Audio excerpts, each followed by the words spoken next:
Ang kamalayang pangkasaysayan ay mahalagang katangian na tumutulong sa mas malalim na pag-unawa sa lipunan. Mga katangian ng kamalayang pangkasaysayan.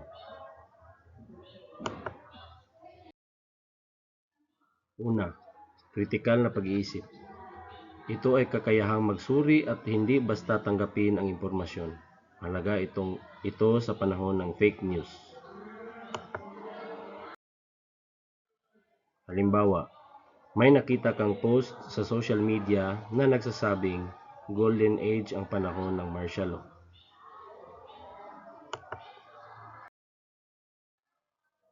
Sa halip na agad maniwala, maghahanap ka ng ebidensya tulad ng mga ulat, testimonya ng mga biktima, at opisyal na dokumento.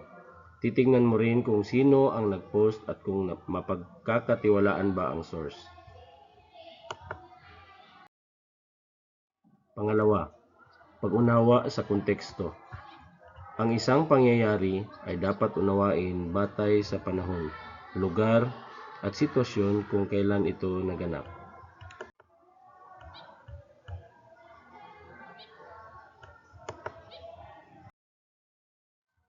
Halimbawa, kapag pinag-aralan ang kolonyalismo ng Espanya, hindi sapat na sabihing masama o mabuti lamang ito.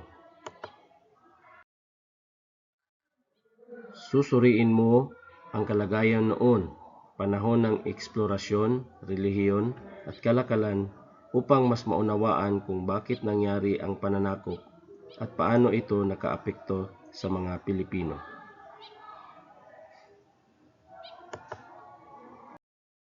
Pangatlo, pagkilala sa sanhi at bunga. Lahat ng pangyayari ay may dahilan at epekto. Mahalaga itong maunawaan upang makita ang koneksyon ng mga pangyayari. Halimbawa, ang sanhi ay mataas na buhis at diskriminasyon ng mga Espanyol. Ang bunga, pagsiklab ng himagsikang Pilipino laban sa Espanya. Makikita dito na ang pang-aapi ang nagtulak sa mga Pilipino na lumaban para sa kalayaan.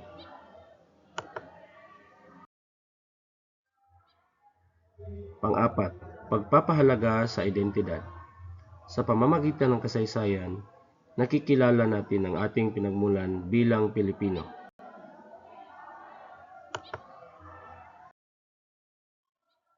Halimbawa, sa pag-aaral ng buhay ni Jose Rizal at Andres Bonifacio, mas nauunawaan mo ang kahalagahan ng pagiging makabayan.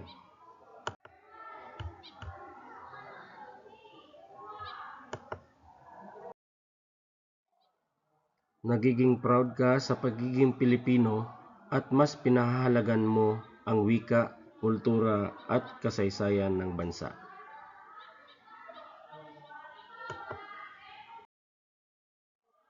Panglima, responsableng pananaw. Ang kasaysayan ay ginagamit upang gumawa ng matalinong desisyon sa kasalukuyan.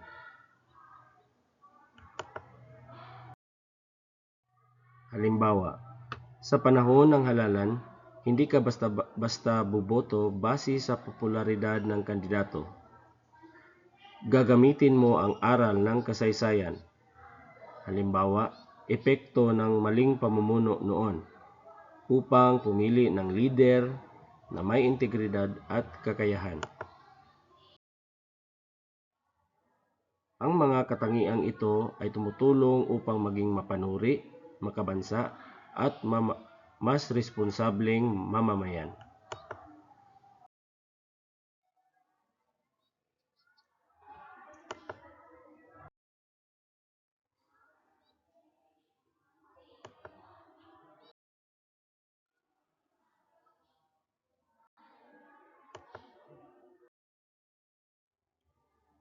May iba't ibang katangian ang kamalayang pangkasaysayan.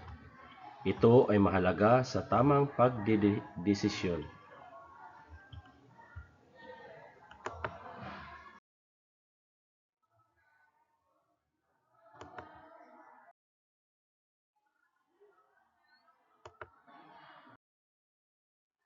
We are not makers of history.